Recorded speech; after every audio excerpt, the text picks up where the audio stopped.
आधी लॉजवर प्रियकरासोबत 4 तास कामक्रीडा, शाळेतील प्रेम, पुढे घडले भयंकर सत्य घटना। अनैतिक संबंधामध्ये अडथळा ठरणाऱ्या पतीला वाटेतून कायमचे दूर करण्याचे पत्नीने ठरवले। त्यासाठी प्रियकराच्या मदतीने नवऱ्याचा गळा दाबून खून केला। त्यानंतर पुरावा नष्ट करण्यासाठी आपल्या साडीचे 2 तुकडे केले।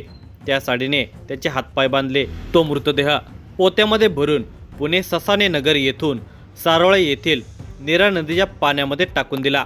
पती काही न सांगता घर सोडून गेला अशी पोलिसात तक्रार तिने दिली।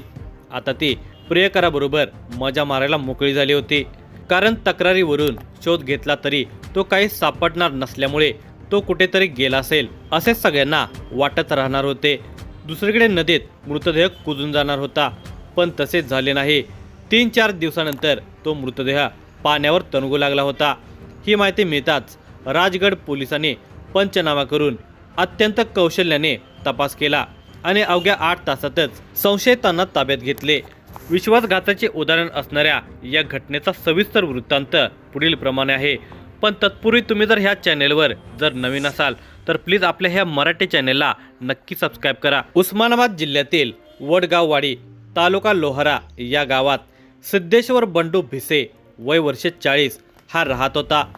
तो त्याची पत्नी योगिता सिद्धेश्वर भिसे वय वर्ष 30 आणि एक मुलगा एक मुलगी असा हा परिवार होता। सारे काही सुरळीत चाललेले होते, पण आजकालचा जमानाच मोठा विचित्र झालेला आहे।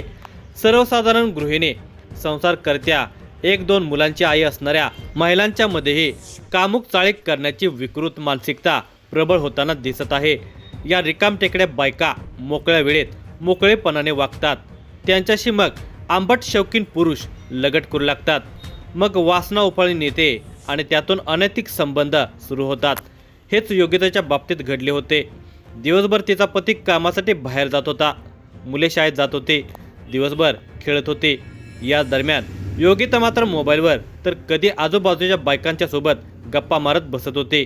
यातच तिचा शाळेतला मित्र शिवाजी बसवंत सुतार वय वर्ष 32 हाच तिच्या संपर्कात आला। तो मूळचा अंदूर तालुका तुळजापूर या गावचा होता। योगिता आणि शिवाजी एका शाळेत शिकलेले होते।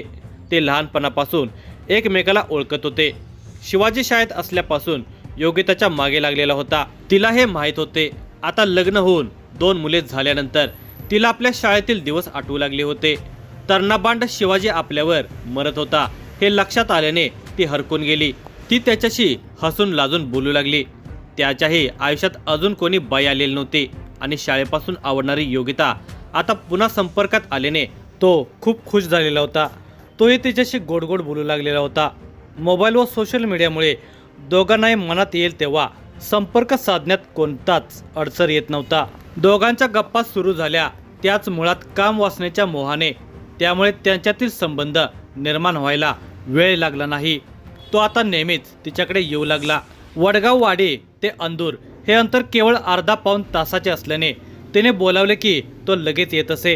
पाहता पाहता त्या दोघांच्या मध्ये अनैतिक संबंध सुरू झाले। पती असला तरी तिला प्रियकरही हवा होता, त्याला तर तिला भोगण्याशिवाय काही सुचत नव्हते।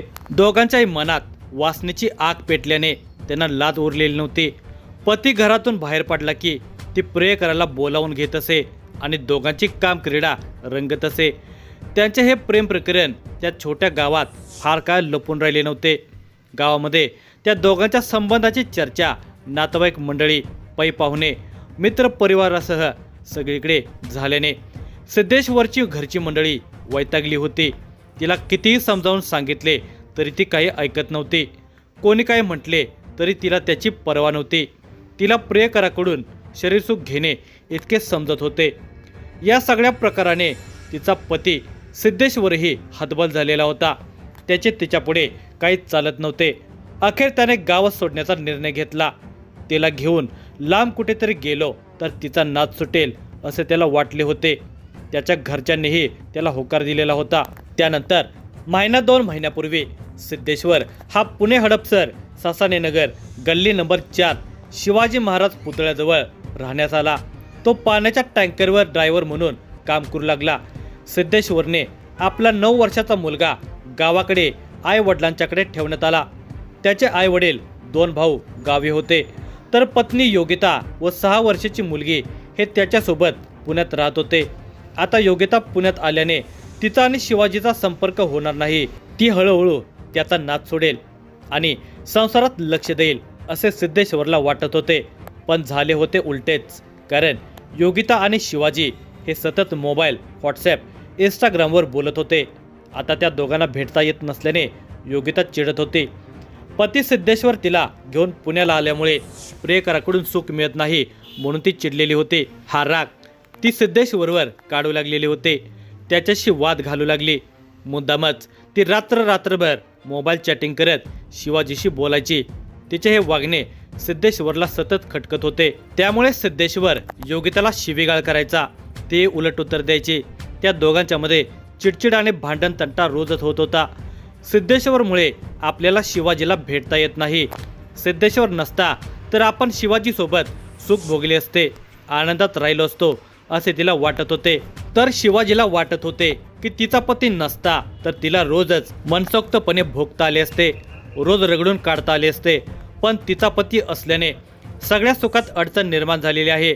एकूणच सिद्धेश्वर त्या दोघांच्या संबंधातील अडसर ठरलेला होता. हा अडसर बाजूला करून आयुष्यभर सुखात लोळण्याचे प्लॅनिंग त्या दोघांनी केले होते. तो त्याच्या घरापासून दूर होता. इकडेच त्याचा काटा काढायचा आणि मृतदेहाची विल्हेवाट लावायची. त्यामुळे कोणाला कानोकान खबर लागणार नाही. तो घर सोडून गेला असे समजून लोक दुर्लक्ष करतील. त्यामुळे आपल्याला मजेत राहता येईल असा विचार करून त्या दोघांनी एक कट रचला. प्रियकराकडून शरीराची भूक भागवून घेण्यासाठी ती पतीचा जीव घ्यायला तयार झाली. मार्च महिना सुरू झाला. 1 तारखेलाच योगिताने शिवाजीला म्हणाली की तू लवकर पुण्याला ये. सिद्धेश्वरचा विषय एकदा संपवून टाक. त्याशिवाय पर्याय नाही. तुला मी कायमची हवी असेल तर त्याला संपवल्याशिवाय आपल्याला पर्याय नाही. योगिता असे बोलल्यावर दुसऱ्या दिवशी लगेच त्याने त्याची दुचाकी घेतली आणि तो पुण्याच्या दिशेने निघाला. त्याने त्याचा चायनीज व्यवसाय बंद ठेवला. दुसऱ्या कोणाला काही कल्पना न देता दुचाकीवरून तो हडपसर पुणे येथे 1 दिवसात म्हणजे 3 मार्चला सकाळी पोहोचला. शिवाजीने पुणे येथे आल्यावर योगिताला एका ठिकाणी बोलावून घेतले. तिथून ते एका लॉजवर गेले. 2 महिने एकमेकांच्या पासून लांब राहिल्याने दोघांच्याही कामभावना उपाळून आलेल्या होत्या. त्यामुळे रूममध्ये शिरताच ते दोघे एकमेकांच्यावर तुटून पडले. सगळा कार्यभाग उरकल्यानंतर त्या दोघांनी प्लॅन केला. तिने त्याला सांगितले की मी तुला फोन करते तेव्हा तू तयारीनिशी ये. तो तयारीनेच आला होता. मनसोक्त शरीर सुख घेऊन ती घरी परतली आणि सिद्धेश्वर झोपण्याची वाट पाहू लागली. आपली जीवनसाथीच आपल्याला मारण्यासाठी टपून बसली आहे. तिचा प्रियकर आपला काळ बनवून बाहेर दबाव धरून बसलेला आहे याची जाणीव सिद्धेश्वरला नव्हती. तो जेवण खाणे आटोपून नेहमीप्रमाणे झोपला. त्याची गाढ झोप लागल्यानंतर योगिताने लगेच शिवाजीला फोन करून बोलावून घेतले. शिवाजी दारात पोहोचला. तिने त्याला हळूच घरात घेतले. घरात येताच त्या दोघांनी सिद्धेश्वरवर हल्ला केला. शिवाजीने त्याचा गळा जोरात आवळला. झोपेतच श्वास गुदमरू लागल्याने सिद्धेश्वर धडपडू लागला. पण शिवाजीने पकड आवळल्याने त्याचे काहीच चालले नाही. काही वेळातच बिचारा सिद्धेश्वरचा श्वास थांबला. त्याचा जीव गेला आहे हे लक्षात येताच त्या दोघांचे समाधान झाले. आता ते दोघे त्या मृतदेहाची विल्हेवाट लावण्याच्या तयारीला लागले. योगिताने तिची एक जुनी वापरातील साडी फाडली. त्या साडीच्या चिंधीने मृतदेहाचे हातपाय बांधले. नंतर तो मृतदेह प्लास्टिक पोत्यात भरला. रात्रीच्या काळोखात पतीचा मृतदेह शिवाजीच्या दुचाकीवर घेऊन ते दोघे बाहेर पडले. कात्रज घाटाने सारोळा येथील नीरा नदीच्या पुलावर आले. तिथे त्याने ते पोते पाण्यात टाकून दिले. त्यानंतर रात्री 2:30 वाजण्याच्या दरम्यान ते दोघे पुन्हा घरी गेले. आता त्याच्या सुखातील अडसर संपलेला होता. कसलाही पुरावा मागे न ठेवता त्यांनी सारे उरकून घेतले असे त्यांना वाटत होते. पण खुनाला वाचा फुटल्याशिवाय राहत नाही. दिनांक 9 मार्च 2025 रोजी सकाळी 11 वाजण्याच्या सुमार असावा. रविवार असल्याने पुणे सातारा महामार्गावर बऱ्याच प्रमाणात वाहतूक जाम झालेली होती. कारण सुट्टीचे दिवस असल्याने महामार्गावरील हॉटेलवरही बऱ्याच प्रमाणात गिरायकांची रेलचेल झाली होती. या दरम्यान सारोळा शिरवळ सीमेवरील नीरा नदीच्या पात्रामध्ये एका गिरायकाला पोत्याचे तोंड बांधलेले दिसत होते. त्यामध्ये एक मृतदेह तरगत असल्याचे दिसत होते. परंतु तो मृतदेह महिलेचा का पुरुषाचा असावा हे समजणे कठीण होते. कारण ते पोते फुगलेले दिसत होते. त्या मृतदेहाची दुर्गंधी पसरलेली होती। याबाबत नानाची वाडे या हॉटेलच्या व्यवस्थापकांनी राजगड पोलीस स्टेशनला संपर्क साधून माहिती कळवली। पोत्यामध्ये मृतदेह म्हटल्यावर निश्चित काहीतरी गंभीर प्रकार असावा, म्हणून राजगड पोलीस स्टेशनचे वरिष्ठ पोलीस निरीक्षक राजेश गवळी, PSI अजित पाटील, महिला पोलीस उपनिरीक्षक वृषाली देसाई हे अधिकारी तात्काळ आपल्या सहकाऱ्यांच्यासह नानाची वाडी सारोळा येथे दाखल झाले। त्यावेळी येथे बऱ्याच मोठ्या प्रमाणात लोकांची गर्दी होती। पोलिसांनी सर्वप्रथम ते मृतदेहाचे पोते बाजूला केले। ते पोते मोकळे करून मृतदेह बाहेर काढला। त्यावेळी त्या मृतदेहाची मोठ्या प्रमाणात दुर्गंधी पसरलेली होती। काही पोलीस कर्मचाऱ्यांनी बारकाईने त्या मृतदेहाची पाहणी केली, ओळख पटवण्यासाठी प्रयत्न सुरू केले। तोपर्यंत वरिष्ठ पोलीस निरीक्षक राजेश गवळी यांनी हा प्रकार आपले वरिष्ठ DYSP सासवड विभाग तानाजी बर्डे, अप्पर पोलीस अधीक्षक गणेश बिरादार, पुणे ग्रामीणचे पोलीस अधीक्षक पंकज देशमुख यांनाही कळवला। वरिष्ठांनीही योग्य त्या सूचना दिल्या। सारोळा हा पुणे आणि सातारा या दोन जिल्ह्यामधील सीमारेषा असलेला पूल, त्यामुळे या दोन्ही जिल्ह्यामध्ये तसेच पुणे पिंपरी पोलीस आयुक्तालयाच्या अंतर्गत असलेल्या पोलीस स्टेशनच्या हद्दीमध्ये कोण व्यक्ती मिसिंग आहे का याचा शोध घेण्याच्या सूचना दिल्या।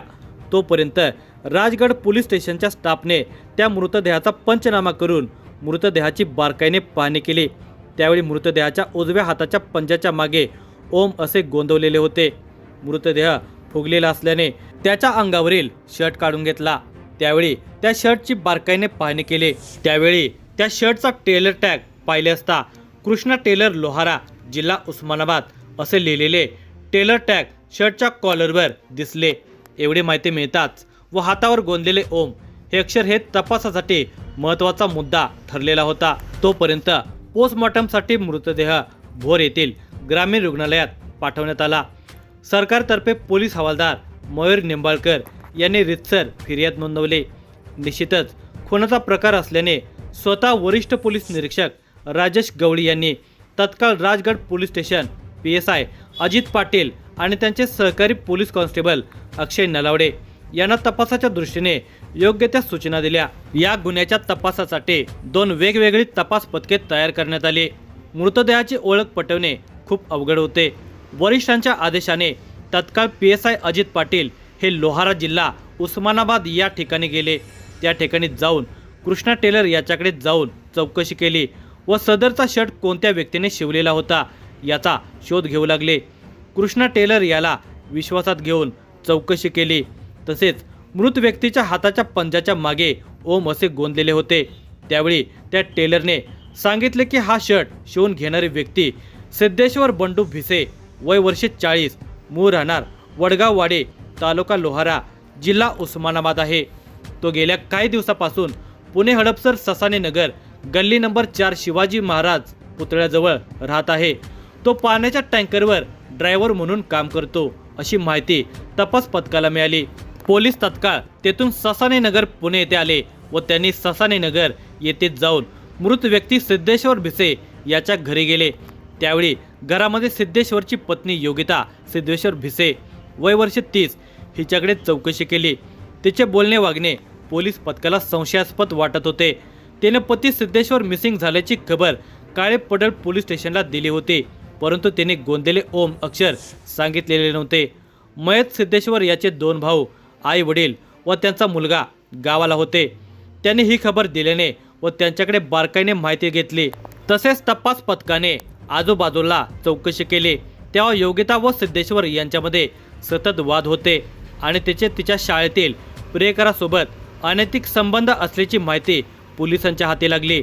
मग मात्र पोलिसांनी तिची सखोल चौकशी सुरू केली। काही वेळातच तिला बोलते करण्यात पोलिसांना यश आले। तिने दिलेल्या माहितीत शिवाजीचे नावही समोर आले। त्यानंतर पोलिसांनी शिवाजी व योगिताला रितसर अटक करून राजगड पोलीस स्टेशनला आणले। त्या दोघांनी गुन्ह्याची कबुली दिली। त्या दोघांच्या विरुद्ध राजगड पोलीस स्टेशन गुन्हा रजिस्टर नंबर 102/2025 भारतीय न्याय संहिता कलम BNS 2023 कलम 103(1) 238 प्रमाणे गुन्हा नोंदवला। त्यानंतर पुढील तपासामध्ये वाढीव ॲट्रॉसिटीचे कलम लागल्याने तपास या विभागाचे DYSP तानाजी बर्डे हे करत आहेत।